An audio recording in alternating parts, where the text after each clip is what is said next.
इस कहानी के पहले भाग में आपने देखा कि कैसे रति की शादी एक ऐसे घर में हो जाती है जहां उसकी सास सौतेली होती है और वो पूरे घर वालों को अपने इशारों पर नचाती है। रति छत से सूखे कपड़े उतार कर ले जा रही थी कि तभी उसकी नजर लक्ष्मी पर पड़ती है, जो किसी तरह चोरी से सुनील की अलमारी खोलने की कोशिश कर रही होती है। अरे, ये माँ जी को क्या हो गया? चोरों जैसे क्यों आप मेरी अलमारी खोल रही हैं माँ जी? आपको क्या चाहिए मुझे बताइए। अरे वाह, क्या चाहिए मुझे बताइए। अरे मैं इस घर की मालकिन हूँ, पूरा घर मेरे इशारों पर नाचता है और तुम्हें बताऊं कि मुझे क्या चाहिए? हट यहाँ से। और वो उसे जोर से धक्का देती है। जैसे ही लक्ष्मी रति को धक्का देती है, उसके सर पर चोट लग जाती है और वो बेहोश होकर गिर जाती है।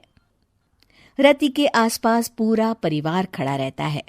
डॉक्टर जैसे ही उसे देखकर जाता है, रति को होश आता है। अरे बेटा, तुम दूर क्यों खड़े हो? मेरे पास आओ, मैं तुम्हारी माँ हूँ, कमला।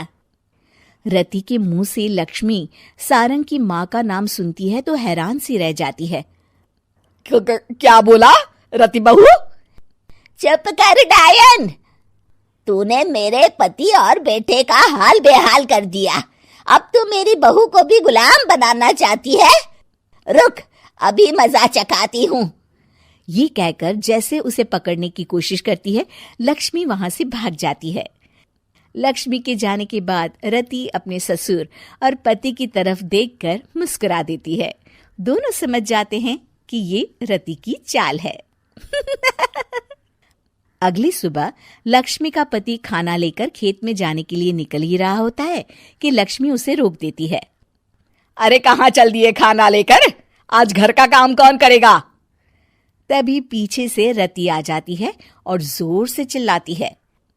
कौन इनको काम पर जाने से रोक रहा है? मैं अभी उसे मजा चखाती हूँ। जैसे ही रति लक्ष्मी की तरफ बढ़ती है, लक्ष्मी घबरा जाती है। मैं तो मजाक कर रही थी बहन। आखिर मैं कौन होती हूँ रोकने वाली? मैं तो बस ये पूछ रही थी कि घर का काम कौन करेगा? कौन क्या? तू करेगी। चल उठा झाड़ू और शुरू हो जा। लक्ष्मी पूरे घर में झाड़ू पोछा लगा रही होती है कि अचानक सामने सारंग खड़ा हो जाता है। अच्छा माँ, मैं काम पर जा रहा हूँ।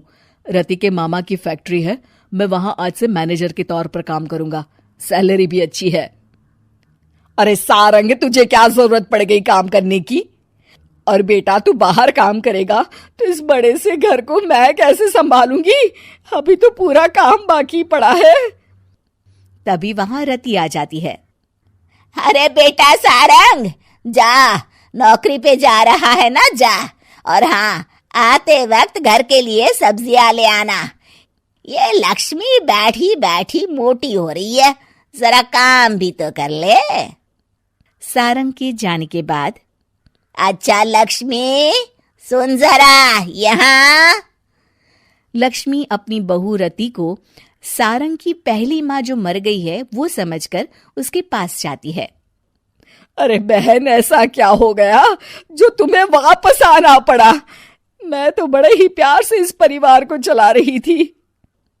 प्यार से तो मैं बहुत साल से तुझे मजा चखाना चाहती थी, लेकिन किसी औरत का शरीर मुझे नहीं मिल रहा था प्रवेश करने के लिए। अब से ना मैं बहू के शरीर में रहूंगी। और हाँ, तूने कोई भी चालाकी दिखाई या मेरे घर के लोगों को परेशान करने की कोशिश की तो तेरा गला दबा दूंगी। लक्ष्मी रति के मुंह से ये सुनकर डर जाती है और शाम को अपने बेटे और पति के सामने जाकर कहती है, तुम दोनों मुझे माफ कर दो। मैं अब तुम दोनों को कभी परेशान नहीं करूंगी। और बहू, तुम मेरी बेटी की तरह हो, बस अब बेटी की तरह ही बनकर रहना। लक्ष्मी उन लोगों को इतना कहकर वहां से चली जाती है और उसके जाने के बाद तीनों एक दूसरे की तरफ देखकर हंस देते हैं।